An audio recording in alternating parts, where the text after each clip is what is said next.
తెలంగాణ రాష్ట్ర స్థాయిలో నా కుటుంబ సభ్యులైన తెలంగాణ ఉద్యమకారులైన ఆటో కార్మికులకు సంబంధించి కొన్ని సమస్యలు ఉన్నాయి. మా ప్రభుత్వం వాటి పట్ల పూర్తిగా ఆలోచనతో వాటి సమస్యలన్నీ పరిష్కరించాలన్న ఆలోచనతో ఉంది. అందరికీ తెలుసు ఆర్థిక పరిస్థితి రాష్ట్రంలో ఏ విధంగా ఉందో. ఒక సంవత్సర కాలమైంది. ముందుగా రైతాంగ సమస్యలు పరిష్కరించిన దేశానికి వెన్నెముకాలి.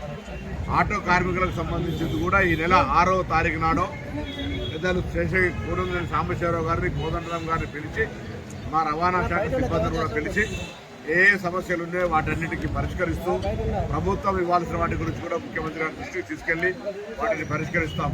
ఈ సందర్భంలో 7వ తారీఖు నాడు మీరు తలపెట్టిన కార్యక్రమాన్ని వాయిదా వేసుకోండి. నేను మొదటి నుంచి కూడా కార్మిక పక్షపాతిని, విద్యార్థి నాయకుడిని, వామపక్షాలతో కలిసి ఉద్యమం చేసిన నాకు కార్మికుల కడుపు కష్టము నాకు తెలుసు. కాబట్టి దయచేసి ఎక్కడ కూడా మీరు తొందరపడి, మొన్న కూడా ప్రతిపక్షాలు ఏదో ప్రోగ్రాం చేస్తే వాళ్ళకి సరైన విధంగా జవాబు చెప్పారు. మేము తప్పకుండా మీ పట్ల పూర్తికి 100% బాధ్యత ఉన్నాం. ఒకవేళ మేము పొరపాటు చేస్తే మమ్మల్ని ప్రశ్నించడానికి కోదండరాం గారు, కూరంనేని సాంబశివరావు గారు వారికి తెలుసు. పూర్తిగా సానుకూలంగా తొందరలోనే నిర్ణయాలు తీసుకుంటాం. అప్పటిదాకా దీనికి సంబంధించిన ఉద్యమ కార్యక్రమం వాయిదా వేస్తే చెప్తున్నాం.